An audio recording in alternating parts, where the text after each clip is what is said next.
Bom dia, bom dia amigos, bom dia irmãos. A voz hoje não vai ajudar muito não. Estou aí num processo, saindo aí de uma gripe que veio assim com uma certa força. Me deixou assim um pouco abatido, um pouco derrubado aí com a voz, com a respiração. Mas em tudo o nome do Senhor seja glorificado. Em tudo eu sou agradecido a Ele porque Ele tem cuidado de nós. É Ele que tem cuidado. Sim, mais uma semana de bênção, uma semana de vitória. E aí, como eu sempre digo, essa é a minha expectativa, de que em tudo o Senhor estará cuidando. Então, uma semana de bênção, sim, uma semana de vitória, uma semana cheia da graça de Deus, como foi a semana passada, que em tudo o Senhor cuidou de nós e nos permitiu chegar até aqui. Creio que para você também tenha sido, meus amigos aí, tenha sido também uma semana de vitória. Sim, como o Senhor Marlene, bom querida, Deus te abençoe você, sua casa, sua família, e assim os irmãos vão chegando aí para participar. Daqui a pouco aparece o irmão Toninho aí, que não falta, tá sempre junto com a gente.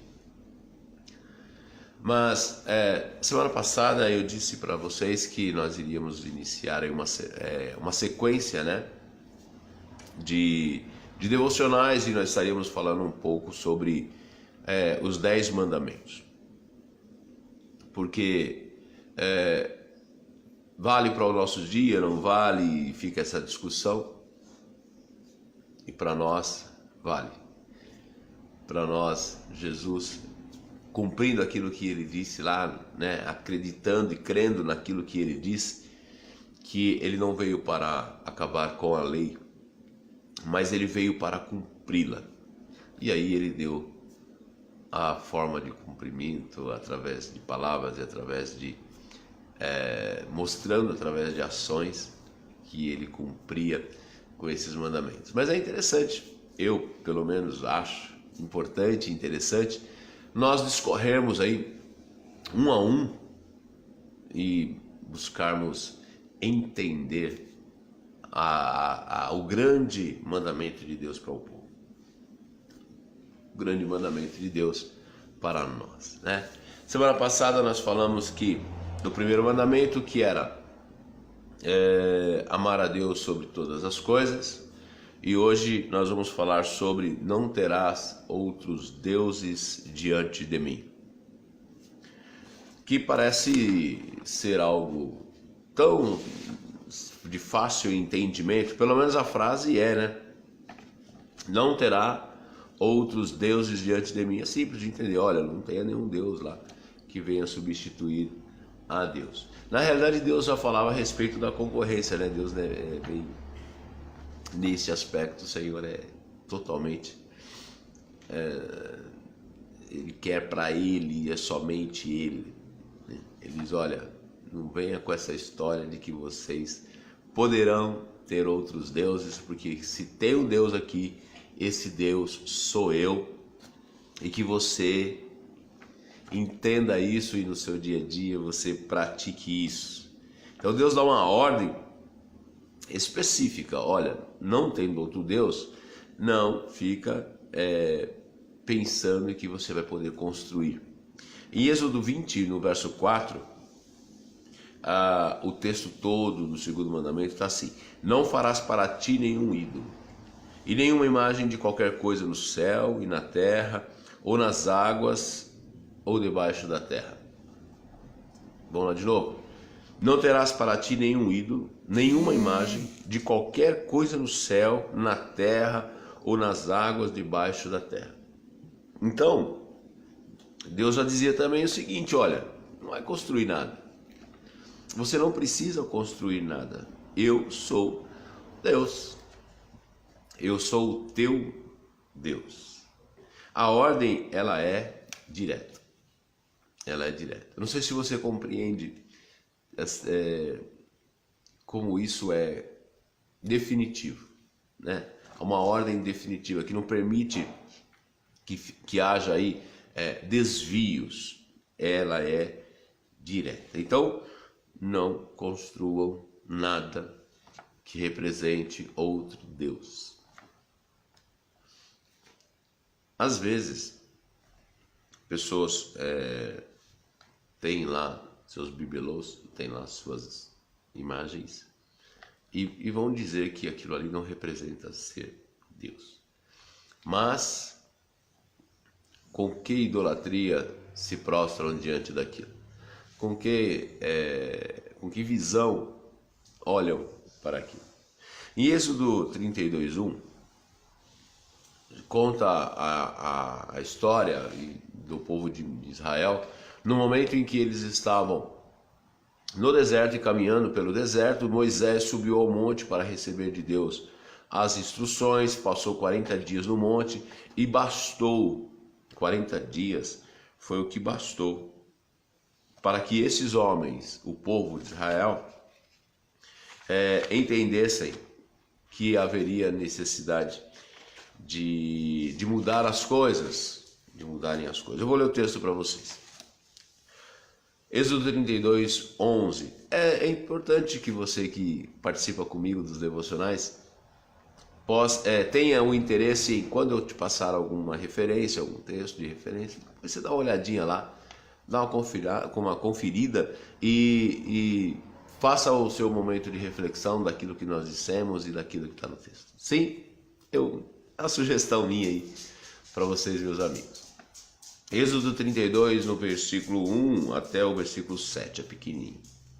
O povo, ao ver que Moisés demorava a descer do monte, juntou-se ao redor de Arão e lhe disse: Venha, faça para nós deuses que nos conduzam, pois a esse Moisés, o homem que nos tirou do Egito, não sabemos o que lhe aconteceu. Respondeu-lhes Arão: Tire os brincos de ouro de suas mulheres, de seus filhos e de suas filhas e tragam-no para mim. Todos tiraram seus brincos de ouro e os levaram a Arão. E ele os recebeu e os fundiu, transformando num ídolo que modelou com uma ferramenta própria, dando-lhe a forma de um bezerro. E então disseram: Eis aí os seus deuses, ó Israel, que tiraram vocês do Egito. Olha que conversa fiada, né? Deus Israel, Deus Todo-Poderoso, Jeová, foi quem tirou o povo do Egito. Mas bastaram 40 dias da ausência de Moisés, que era o líder daquele povo, que no coração do povo já começou a surgir uma necessidade de ter algo para ver, algo para tocar. E aí convocaram Arão, que era lá o segundinho de Moisés, estava ali na lida junto com Moisés, tirando o povo, e fazem com que Arão construa para eles um bezerro de ouro, para que eles tivessem algo então que eles pudessem ver e que eles pudessem tocar. Vendo isso, Arão edificou um altar diante do bezerro, anunciou: amanhã haverá uma festa dedicada ao Senhor. Na manhã seguinte ofereceram holocausto e sacrifícios de comunhão, e o povo se assentou para comer e beber, e levantou-se para se entregar à farra. Então o Senhor disse a Moisés: desça, porque o seu povo que você tirou do Egito corrompeu-se.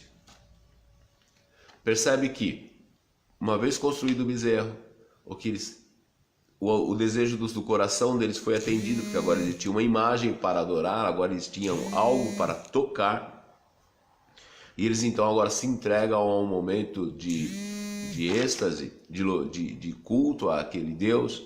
E nessa minha tradução fala que formou-se uma grande farra.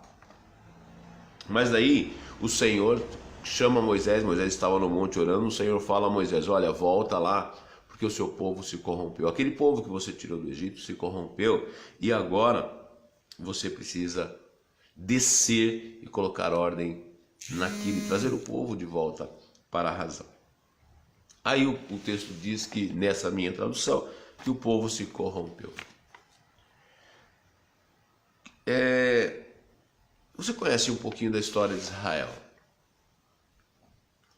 Um povo que era escravo no Egito, ficou muito tempo preso, muito tempo prestando serviço ao Egito. Agora Deus traz Moisés, Moisés vai ao Egito, através da manifestação de Deus no Egito, manifestação do poder de Deus no Egito, o povo agora é liberto, ele sai do Egito para uma terra que Deus já tinha prometido e que seria a terra deles, onde eles seriam senhores nessa terra, mas tem que passar pelo processo de caminhada, de chegada a essa terra. Este povo era muitas vezes como eu e como você, porque nós já vimos Deus agir, nós já vimos Deus fazer, nós já vimos Deus realizar coisas maravilhosas, milagres maravilhosos na minha vida, na vida de pessoas que estão ao nosso redor, trazendo graça, trazendo saúde. E esse povo participou de milagres também, né? Porque até então, até a chegada nesse ponto, eles já tinham passado pelo Mar Vermelho, que o mar se abriu para o povo passar. Eles já tinham sido alimentados por cordonizes no deserto. Eles já tinham sido acompanhados pela nuvem que trazia frescor durante o dia, a luz durante a noite. Eles já tinham passado por milagres. Eles já tinham visto a Moisés tocar a rocha para sair água no deserto. Por que será que então, que depois de um período tão pequeno, de 40 dias, eles decidiram então que aquele Deus que até ali tinha servido eles da melhor maneira, atendido todas as suas necessidades, as sandálias não se desgastavam, as roupas não se envelheciam, e agora eles têm uma necessidade de ter uma imagem, de ter um bezerro de ouro para fazer isso, para fazer daquilo um Deus. E eu vou te dizer que isso é humano. Não tenho isso como uma justificativa e nem digo que é justo, mas eu digo que faz parte da condição humana.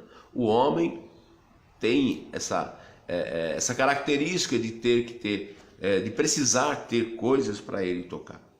E aí, a minha pergunta que fica para mim e fica para você é: como tem sido aí na sua vida?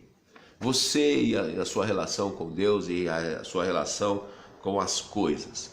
Como é que você tem tratado isso? Deus tem sido exclusivo na sua vida? Deus exclusivo? Ou você também precisa criar objetos, você precisa criar coisas, você precisa da idolatria para você poder ter fé que Deus age na sua vida e que Deus faz na sua vida?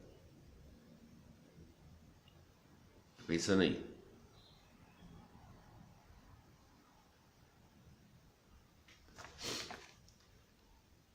A sensação que tem, ou que aparenta ser, é que, havendo a imagem, havendo algo que eu toque, havendo algo que, existindo esse algo que está ali, eu estou vendo, a minha fé seja acrescida a tal ponto que eu me sinta mais perto de Deus. Mas será que é necessário?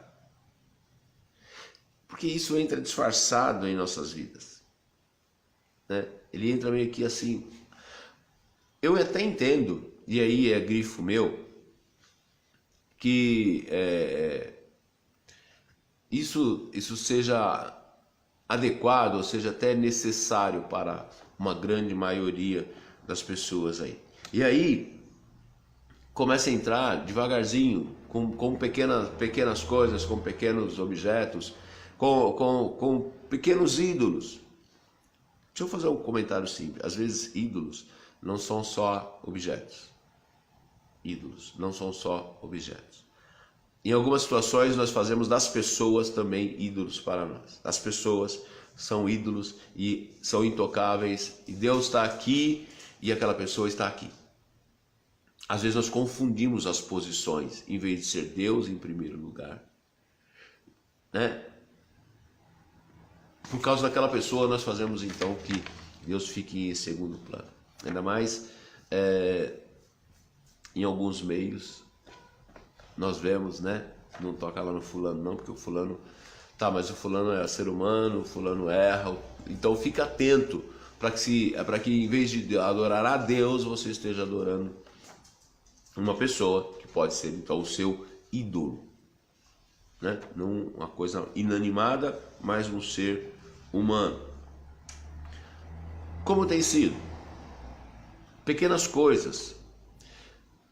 Hoje é muito comum, em alguns meios, você fala assim, a idolatria não serve, mas eu não trato com idolatria, eu tenho símbolos.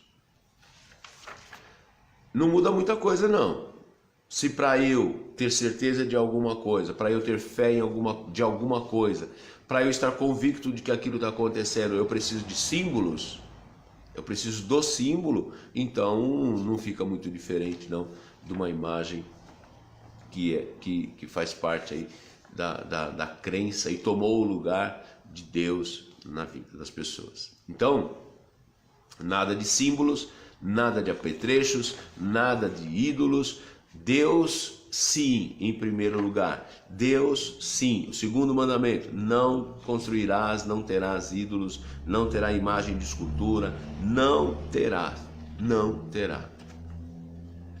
A grande dificuldade disso, a gente vai lendo a Bíblia e a gente vai conhecendo um pouco mais de Jesus, a gente vai entendendo algumas coisas.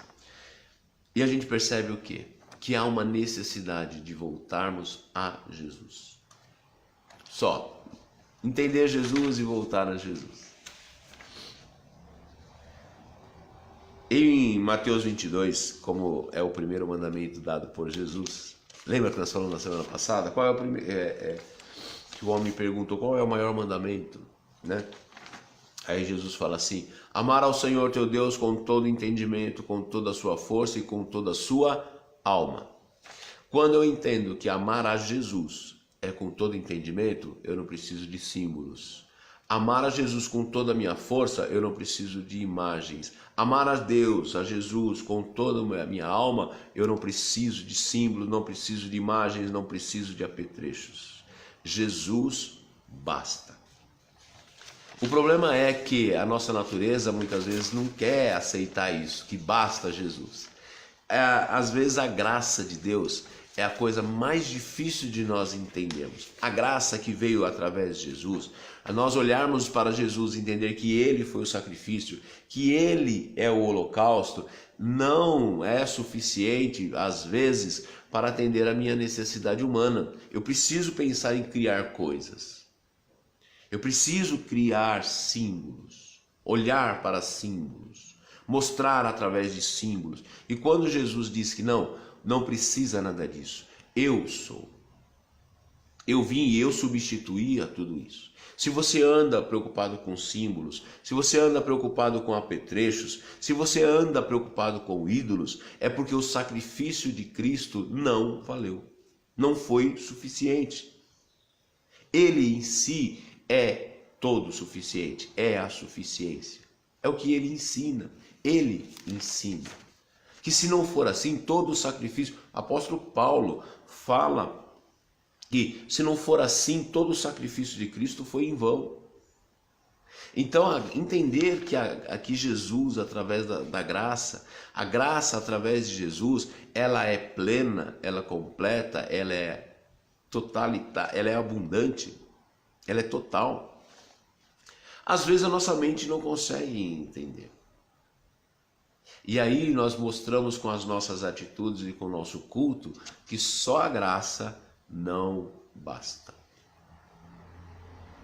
Eu quero te dizer para você nessa manhã que em Hebreus 11, o escritor escreve assim: ora, a fé é a certeza daquilo que esperamos e a prova das coisas que não vemos.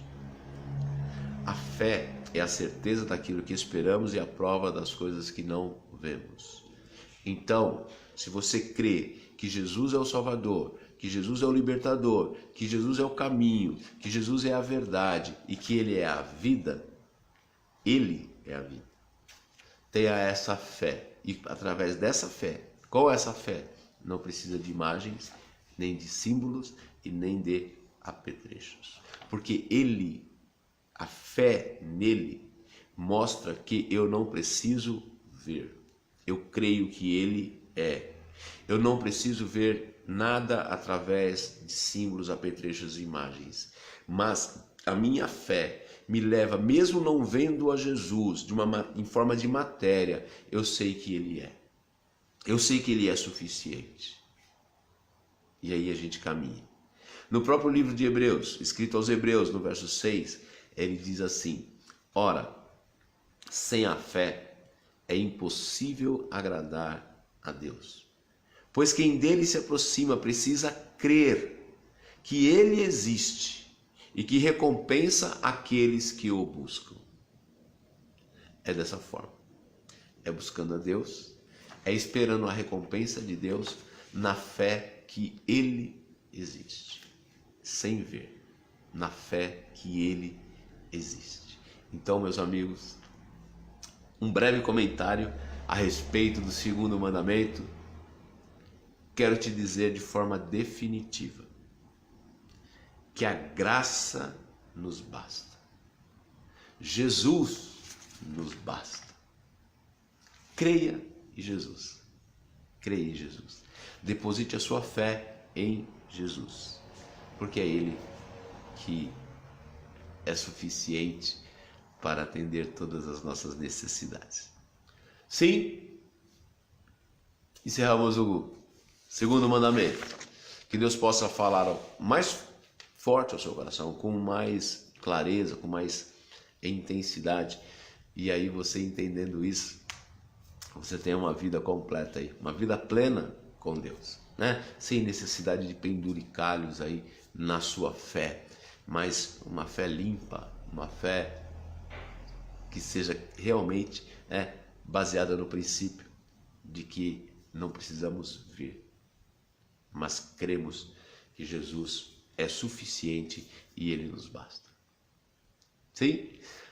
Semana que vem nós vamos falar do terceiro mandamento, fazer um comentário a respeito do terceiro mandamento. E aí vamos fechando mais essa série aí, que eu creio que, como para mim tem sido importante, para você também traga conhecimento e traga a alegria da presença de Deus. Vamos orar?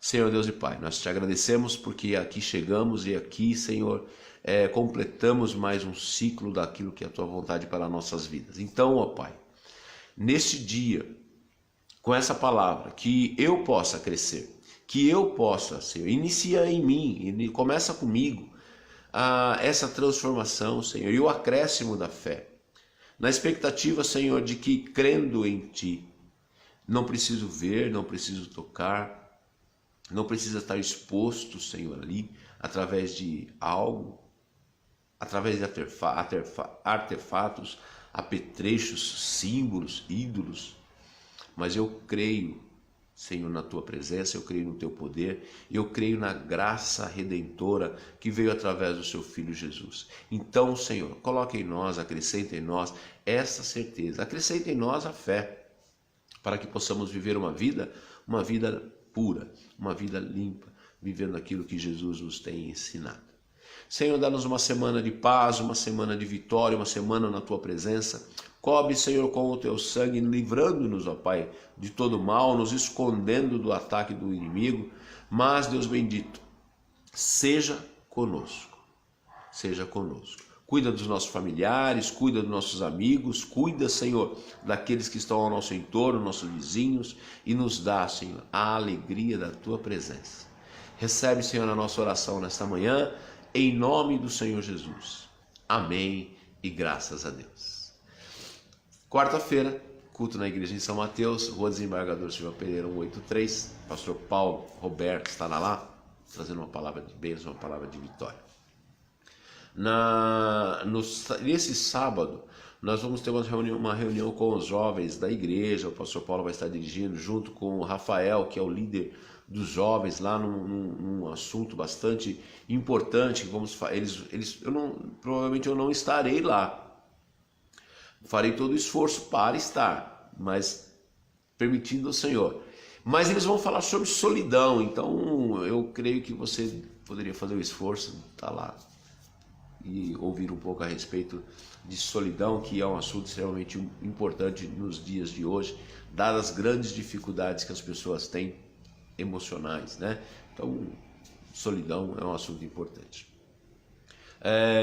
Domingo às 18h30, o culto lá em São Mateus, na igreja em São Mateus, e toda a igreja reunida, todos estaremos lá com louvor abençoado, com palavra abençoada. Sim? Um último aviso: aparentemente está um pouquinho longe, mas eu já quero começar com vocês e lembrando vocês desde agora que é no dia 24 de novembro nós vamos ter aí a nossa sexta reunião de casais neste ano de 2018. E o apóstolo Gerson Burgess é que vai ministrar, ele vai trazer uma palavra e o tema será a tenda de Sara. Quero dizer para você que eu já participei de uma palestra que o apóstolo fez, ele trouxe esse assunto, a tenda de Sara, e foi muito bom, E agora nós vamos ter uma nova edição desse mesmo tema, e eu creio que da mesma forma como a primeira foi edificante, essa também trará muito conhecimento para nossas vidas aí, a dois na vida, na família. E você é meu convidado. Sim, te espero, te aguardo, oro por você, ore por mim e certamente a graça de Deus continuará sendo abundante em nossas vidas. Um grande abraço, fiquem com Deus e até a próxima semana.